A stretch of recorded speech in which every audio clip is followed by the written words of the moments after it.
Tree. Happy Saturday to you. I'm Roxanne Weaver, and this is where we have short talks on big ideas in early education. If you're an educator, a caregiver, a parent, I want to welcome you to this 5-minute talk. Today we're going to be looking at some learning myths, and I want to specifically look at the idea of learning styles, and I want to debunk that myth. There's a couple things about learning style. First of all, learning style is defined as it's a way a child or a way a student approaches their learning. So a lot of books have come out and try to help, put a definition or a label on how a child takes in information. And what's so important is that that's putting the burden on the child. So first of all, anytime you're grouping or you're labeling a child, it will set many times them on a path of everyone responding to the label, and it loses the individuality of that child, which is so interesting because sometimes the learning style myth was trying to promote it as a way to recognize the individual. But sometimes by saying that they're concrete or if they're, a kinesthetic learner, these are ways that we label, and then we begin to just respond to those labels instead of seeing the child. Important part of the myth. And another part of this myth that I want to debunk is that the research doesn't really support that by teaching towards learning styles in children that we actually have data that shows that there's any kind of achievement or school readiness that has been gained from it. On the contrary, conversely, we look at teaching techniques. And in teaching techniques, there is research to show that there's actually achievement in learning, and there's actually school readiness, because it begins to look through a different lens at the situation of learning by taking the burden off of the child, labeling, trying to define what's going on, and putting it on the teacher and what we know in best practices in techniques in teaching in learning environments.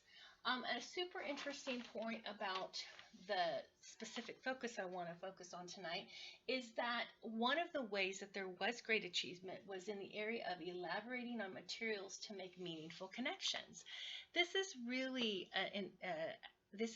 something I stress in early education environments, because Vygotsky really promoted the cognitive social theory that this social interaction that happens peer to more knowledgeable peer in collaborative opportunities, the zone of proximal development, where you have children being challenged but not too much to gain from one part of the knowledge they know, you build on that prior knowledge. And it's important to have environments that are rich in sensory, rich in collaborative opportunities, and use the technique of elaborating on materials to make meaningful connections.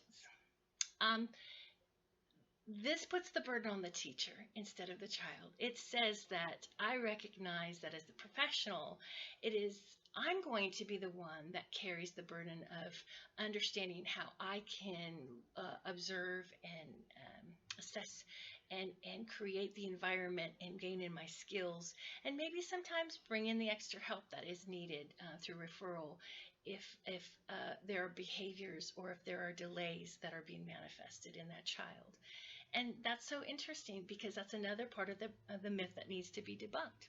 Sometimes it's behaviors we're seeing. It's not necessarily learning styles. The last part of what I wanted to really emphasize is the idea that sensory is a working part of the memory that is super important. It's the first part. So when I talk about sensory-rich environments, I'm talking about this way that information comes in. It happens, it's the first connection in learning.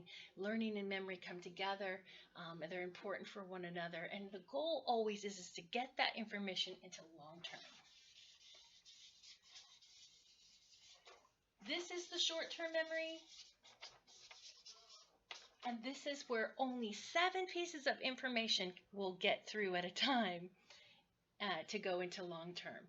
So you can see why when you engage all the parts of the brain in sensory learning, in collaborative environments, learn using multi approaches, and sometimes we have to modify our approaches, and getting kids engaged in the learning, that you have a better opportunity for achievement because you're going to be using your techniques to engage this memory system, and that's the key area where they learn. The science is there.